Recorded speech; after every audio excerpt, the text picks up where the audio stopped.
Praful sir, SPG की सुरक्षा हटा दी जाती है। देश में जब प्रधानमंत्री, पूर्व प्रधानमंत्रियों के परिवार से जो के परिवारों की रक्षा में जब एसपीजी लगाई गई होती है, उसको हटा दी जाती है। लेकिन जब देश में एसपीजी एक आदमी की सुरक्षा कर रही होती है तो उसका बजट कई गुना बढ़ा दिया जाता है। बाकी किसी को जेड प्लस पकड़ा दिया गया, किसी को जेड पकड़ा दिया गया। क्या ये सारी चीजें सवाल उठाने के लिए पर्याप्त नहीं है? जब इस तरीके की मानसिकता के लोग बैठेंगे, जब इस तरीके के लोग टीवी डिबेट्स में बैठ करके खुलेआम कहेंगे कि राहुल गांधी की जुबान काट लाओ, कोई कह देगा कि उनके सीने पे गोली मार दो, तो क्या मंसूबों पर, मंशा पर, सरकार के इरादों पर सवाल नहीं उठाया जाएगा इस देश में? जी बिल्कुल उठाया जाएगा। आपको किरण पटेल की याद है?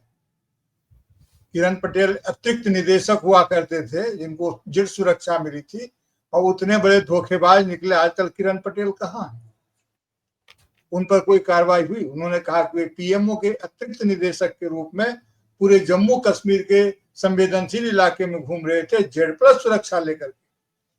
और सरकार के लिए जितना भी निदेशक को मिलता है, वो सब होटल का खर्चा और यह और वह सब कुछ उनको दिया जा रहा था। इसी सरकार ने दिया था। बाद में जब पता चला तो उनका क्या हुआ? कुछ हुआ नहीं हुआ, मुझे तो नहीं मालूम है। कम से कम आप हिरण पंड्या की हत्या की बात उठा रहे थे। मैं तो कहता हूं 2015 में स्वामी जी ने तो मतलब दीनदयाल उपाध्याय की हत्या के रहस्य पर से पर्दा उठाने की बात कही थी, सुब्रमण्यम स्वामी। तो ये है। देखिए, ये मामला बहुत ही चिंताजनक है। अभी योगी जी ने कहा उनको पता नहीं होना चाहिए कि किसका राज है। किसका राज है मतलब संविधान का राज नहीं है, कानून का राज नहीं है, जोगी जी का राज। जोगी जी का राज संविधान के राज और कानून के राज से कुछ अलग होता है, ये वो कहना चाहते थे। गजब। और हम लोग फिर टीवी डिस्कशन करें। देखिए, ये मामला जो है बहुत भावुक कर देने वाला है, लेकिन मैं किसी भी भावुकता में फंसे बिना शुद्ध बुद्धिमत्ता से इसको समझने की कोशिश करता हूं। और ये जबरदस्त खतरा है। कहने वाले ने कहा कि जुबान काट लीजिए, काट के लाया जाए, कुछ नहीं हुआ। अरे होगा क्या जब मंत्री खुद कह रहे हैं कि राहुल गांधी जिस रास्ते पे चल रहे वो रास्ता खतरनाक है। खतरनाक है का मतलब, अगर आपको एहसास है खतरनाक है तो किससे खतरा है? सीआरपीएफ की चिट्ठी लीक हो गई कि हाँ भाई उन्होंने उनके सुरक्षा से कंप्रोमाइज हुआ। सीआरपीएफ के पास जो इनपुट था वो बताया कि आज की तारीख में राहुल गांधी को सबसे ज्यादा खतरा किन लोगों से है। क्यों नहीं इस बात को खोलते हैं कि हाँ ये सबसे अधिक सुरक्षा राहुल गांधी को किन लोगों से है। अब रवनीत सिंह बिट्टू का क्या नाम लूं, बाकी तमाम लोग जिन्होंने कहा था राहुल गांधी के बारे में, वो तो सब लोगों ने चर्चा की है। देखिए, शुक्रवार को 26 सितंबर को पिंटू महादेवन ने यह बात कही थी कि उनको, और बात कही थी किस मामले में? बांग्लादेश और नेपाल के संदर्भ पर बातचीत हो रही थी। इस संदर्भ को याद कीजिए। और राहुल गांधी ने जब जैन जी और देश के युवाओं और छात्रों को यह ट्वीट किया उसके पहले कि वे संविधान की रक्षा करेंगे, वे वोट चोरी को रोकेंगे, उसके बाद उन पर संविधान की रक्षा करने का भार या करने का आह्वान जब वो करते हैं, संविधान की रक्षा करने का आह्वान क्या राष्ट्रद्रोही है, राष्ट्र विरोधी है? कि भारतीय जनता पार्टी जो शासन में है उसका कोई प्रवक्ता यह कह दे कि उनकी छाती गोली से भेज दी जाएगी? हाँ, एफआईआर हुआ है और कांग्रेस के केपीसीसी ने एफआईआर किया है। तो वहां जो उसमें जो एफआईआर हुआ है वो बीएनएस के 192 में हुआ है, 353 राय साहब जानते होंगे, और 351 में भी वो हुआ है उनका। लेकिन उस पर कार्रवाई क्या हुई? एफआईआर तो कर दिया आपने, कार्रवाई क्या हुई है? गिरफ्तारी हुई है क्या? और आगे क्या कार्रवाई होगी इसका कुछ विवरण वो दें, लेकिन नहीं। तो बार बार ये उठाना, और भारतीय जनता पार्टी कुछ नहीं बोल रही ऑफिशियली, उनके समर्थक लोग बोल रहे हैं कि ओवर रिएक्शन हो रहा है। भारतीय जनता पार्टी को खुद सफाई देनी चाहिए, भारत सरकार के गृह मंत्रालय को सफाई देनी चाहिए। वो लोग खामोश हैं, लेकिन समर्थक लोग बता रहे हैं, ऐसा बताया जाता है कि लोग ओवर रिएक्शन कर रहे हैं उनकी बात पर। देखिए, ये खतरा इसलिए भी है, ओवर रिएक्शन कुछ नहीं है। जब वांगचुक जी को गिरफ्तार करके वहां से लाया गया और प्रकृति का आयुधीकरण हुआ।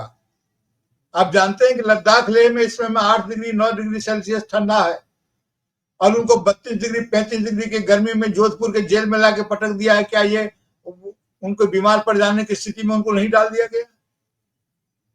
और वो साइंटिस्ट हैं जिनकी चर्चा अभी कर रहे थे सर। तो ये एक पूरा वातावरण बनाया जा रहा है जिसको हम यहां चोट करें तो डर वहां व्यापे। आपको याद है कि अभी दशहरा का समय है। इसी दशहरा के समय में 1945 को याद, इसी दशहरा के समय विजयादशमी अंक में अग्रणी अंक जो था, अग्रणी नाथूराम गोडसे के संपादन में पत्रिका निकलती थी अग्रणी। उस अग्रणी में महात्मा गांधी के मुख्य सिर और सरदार भाई वल्लभ भाई पटेल, जवाहरलाल नेहरू, श्री राजगोपालाचारी और बहुत सारे लोगों का चित्र लगा करके और तीर उसका निशाना साध रहे थे सावरकर और श्यामा प्रसाद मुखर्जी के चित्र।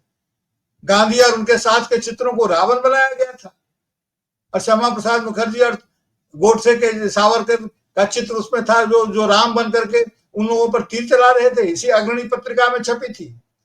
देश ने तब भी उसको हल्के से लिया था। डालते सुमोटो लेंगी। अभी तो बता रहे थे कि वो अज्ञात यात्रा पर जाते हैं, वो प्रार्थना सभाओं में शामिल होते हैं। वो क्यों लेंगे सुमोटो ऐसे किस्मों का?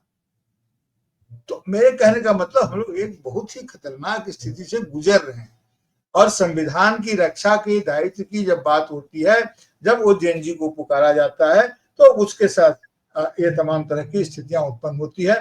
देखिए, हिंदू महासभा और सावरकर के इरादे तब से खतरनाक है, और ये दशहरा का समय है, और अभी फिर दशहरा का समय है। ये हथियार की पुशस्त्र पूजा करते हैं, पता नहीं इनके इरादे क्या हैं।